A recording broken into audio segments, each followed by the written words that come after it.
a todos, sejam bem-vindos a mais um vídeo da Razão Automóvel. Hoje estamos no Circuito de Portimão para a Ronda Nacional do Campeonato do Mundo de Resistência. E o que é que nós cá viemos fazer? Viemos conhecer a nova categoria máxima do Mundial de Resistência, os Hypercars. É uma categoria que vem substituir os amados LMP1. Há quem goste desta categoria, há quem não goste delas e hoje, neste vídeo, vamos conhecer os pontos fortes e os pontos fracos, não só desta categoria, mas também desta competição. Portanto, já sabem, subscrevam o canal e ativem o sino das notificações.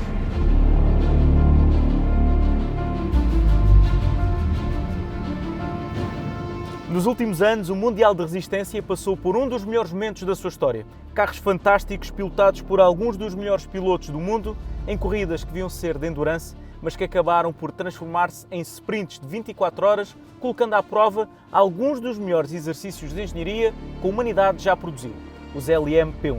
Agora chegou a era dos Hypercar, uma categoria que nos recorda a extinta classe GT1, que nos anos 90 trouxe para a estrada algumas das criações mais radicais da história do automóvel. Eram modelos de competição, nascidos para as pistas, que tinham os seus equivalentes de estrada, ou se preferirem, tinham os seus especiais de homologação, modelos que refletiam as soluções mais avançadas que a engenharia automóvel podia disponibilizar, mediante os regulamentos da época, para disputar provas como, por exemplo, as 24 horas de Le Mans, a mais mítica prova de resistência a nível mundial. Entre outros motivos, que vamos falar mais adiante, foi esta proximidade com os modelos de produção que atraiu novamente muitas marcas para o WEC nesta nova incursão pelos Hypercar. Há inclusivamente marcas como a Toyota, que já apresentaram protótipos de futuros modelos de estrada com base no seu Hypercar, muito próximo daquele que hoje encontramos a correr aqui em Portimão. Apesar de não ser obrigatório o lançamento de unidades especiais de homologação, como foi outrora, esta será uma oportunidade que muitas marcas não vão querer perder. Com as devidas diferenças, este é um regresso à era do GT1, onde possivelmente um punhado de sortudos terá a oportunidade de ter na sua garagem um derivado do Mundial de Resistência estacionado. Sem dúvida que os GT1s trouxeram alguns dos carros mais brilhantes da década de 90, mas regressando ao presente, aquilo que importa descobrir é como é que funcionam e quais são os regulamentos desta nova categoria rainha do Campeonato do Mundo de Resistência. Como sabemos, os Hypercar são a nova categoria rainha do Mundial de Resistência, simplesmente um dos campeonatos mais cobiçados da história do desporto motorizado. Para competir, há agora duas possibilidades: produzir um protótipo de raiz sobre os regulamentos LMH ou, em alternativa, trabalhar sobre uma plataforma partilhada de acordo com os regulamentos LMDH. Nos LMH, o desenvolvimento do chassi é livre, de raiz, e cada marca pode escolher equipar ou não o seu protótipo com um sistema híbrido, enquanto que no design tem liberdade total para adotar as formas que preferirem. Estas foram as opções de marcas como a Toyota e a Glickenhaus para 2021 e a Peugeot já para 2022.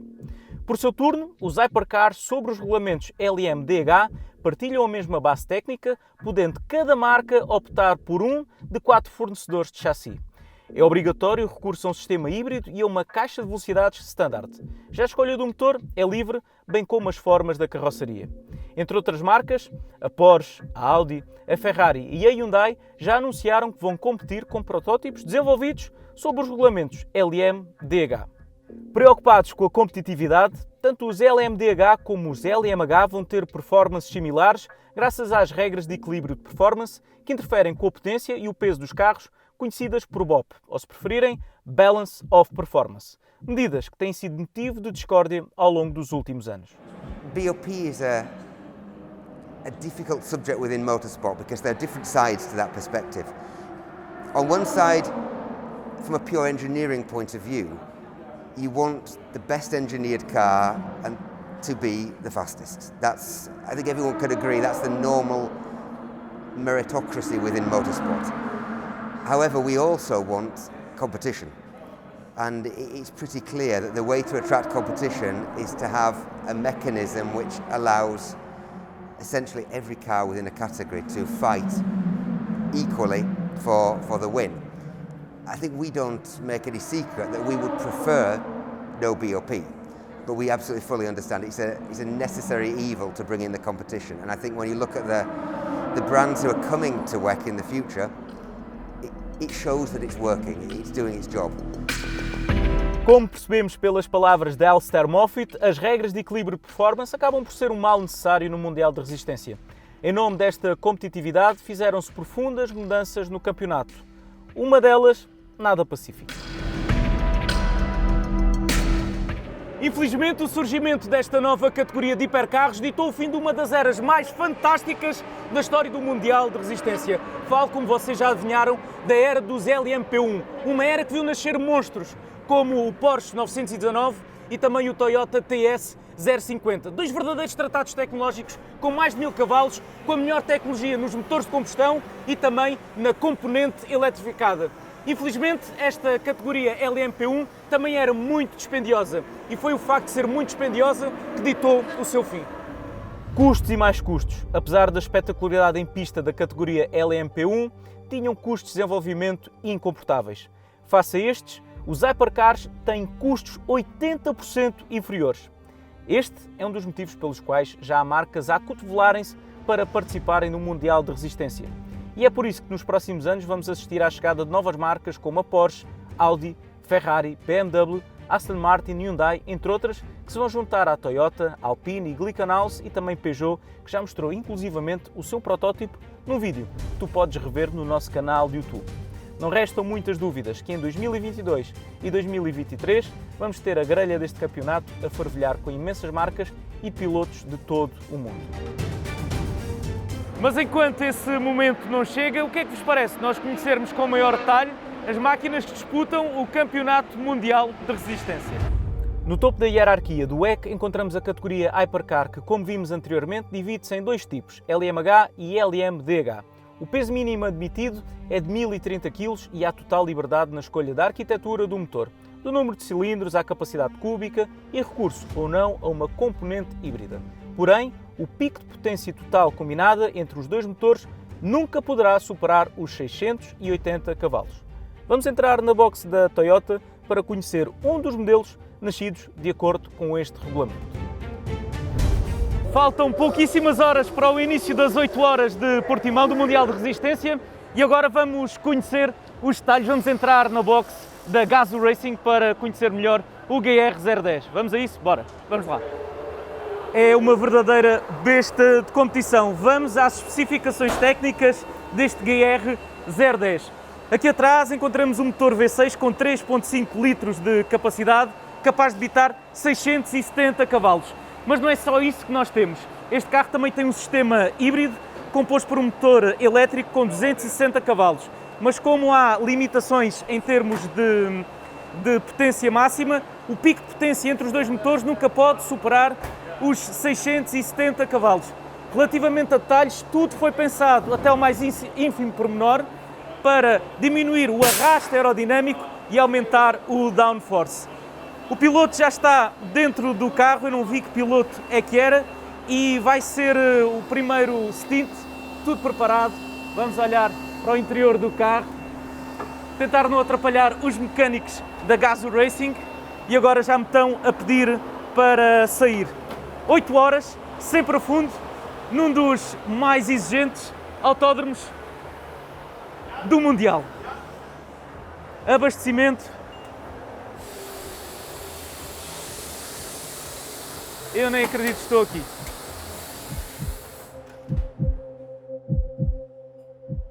Enquanto tento recuperar o fôlego de ter conhecido perto as entranhas do Hypercar da Toyota, vamos passar para a segunda categoria do Mundial de Resistência.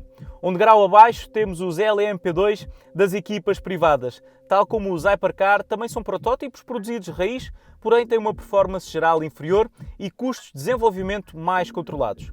Em termos de motor, apenas é admitido um motor 4.2 litros V8 atmosférico e o peso mínimo do conjunto é de 930 kg.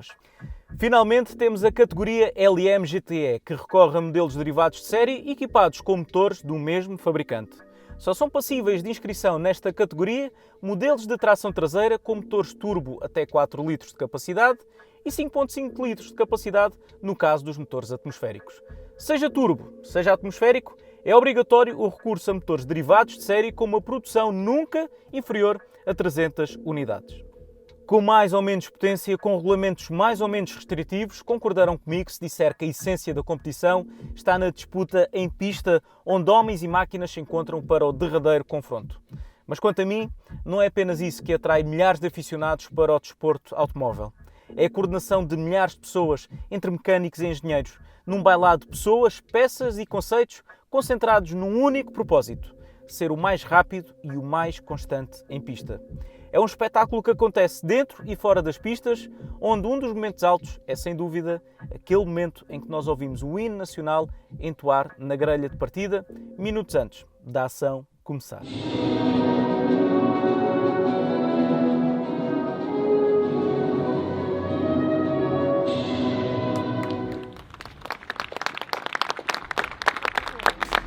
Mas não é só através do hino e dos muitos pilotos nacionais que tão bem defendem as cores portuguesas nos melhores campeonatos de resistência a nível mundial que Portugal se faz representar. Há um carro muito importante em todas as competições automóveis, o Safety Car, que no EC tem um português ao volante. Aqui ao meu lado está Pedro Coceiro, um dos mais conhecidos pilotos nacionais e que é o piloto responsável por conduzir o Safety Car do Mundial de Resistência. Como é que é? É uma responsabilidade diferente, é um desafio completamente diferente, cheio de adrenalina porque não podemos falhar, somos o líder desta competição em casos de segurança, mas depois ao mesmo tempo também dá um sabor extra. Olha, por exemplo, como agora estar na grelha de partida, ver alguns ainda da minha geração, os mais resistentes, que ainda vão continuando, e dar-lhes um abraço, e essencialmente dizer que terminei a minha carreira à frente deles, que me dá um gozo enorme, mas é fantástico estar num campeonato com este nível e onde tudo o que estamos a fazer é em prol do desporto automóvel, em prol da segurança e essencialmente sentindo que estes pilotos aqui no futuro, com as equipas que aqui estão, vão dar muitas alegrias a este campeonato. Pedro, muito obrigado. Tudo bom, um abraço e boa sorte. Até já. Até já. A azáfama do pit lane foi agora trocada por a calmaria que vocês conseguem ver atrás de mim. Agora ainda se ouve a música no autódromo, mas daqui a pouco a única coisa que se vai ouvir são os motores dos carros do Mundial de Resistência.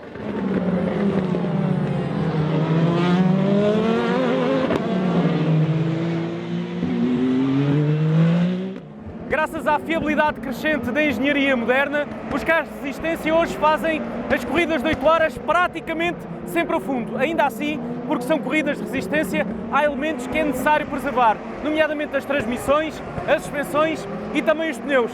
É por isso que quando estávamos ali a ver os carros a fazer aquela curva, víamos todos os carros e praticamente nenhum pisava os corretores para poder preservar ao longo da corrida todos estes componentes. Podemos afirmar que o EC é o campeonato mais importante do mundo no que diz respeito às provas de resistência e por isso mobiliza centenas de pessoas em cada fim de semana, não só aqui em pista, mas também no desenvolvimento dos vários carros que aqui competem. E não é só o desenvolvimento dos carros, são pneus, são peças, são engenheiros, são mecânicos e todas as pessoas de suporte. E para nos falar um pouco sobre essa logística, vamos falar com alguns responsáveis das equipas. So to bring our 2 cars here to the racetrack to race with the 2 cars with 6 drivers, there's quite a lot of infrastructure behind that. In total here at Portimao we are around 60 people. That includes the 6 drivers, the physios, PR marketing people. We have around 20 mechanics who are working on the car, working on the composite parts, engine, electronics, all of the physical manual work. Then we have 15 engineers. Their job is to monitor the data, to extract the most performance from the car, to oversee the whole car performance. Of course, these guys need somewhere to work, so we bring in total 7 trucks here to Portimao. That means we have 1 engineering truck which works as an office space, so we have 10, 12 engineers working within that truck. 2 or 3 trucks which include spare parts, so all of the screws, parts, brake discs, everything we need we bring with us. They come with the trucks. Then some of the trucks are bringing equipment, set up the garage walls, the cars themselves. In addition to that, we have our hospitality unit which serves as a catering place and an office space for the team members. That also has a huge amount of infrastructure. Most of this is coming from Cologne, but we are quite a multinational a multinational organisation, so that means also some equipment, some staff coming from Le Mans, where our hospitality is based and where some of our marketing colleagues are based. Some engineers coming from Japan to work on the project. So it's a logistical effort. In normal times, it's a big logistical effort. In COVID times, it's even more trying to juggle and balance all of the requirements for PCR tests, making sure we have a clean, safe environment. We have a whole department dedicated to that. It's more than a full-time job.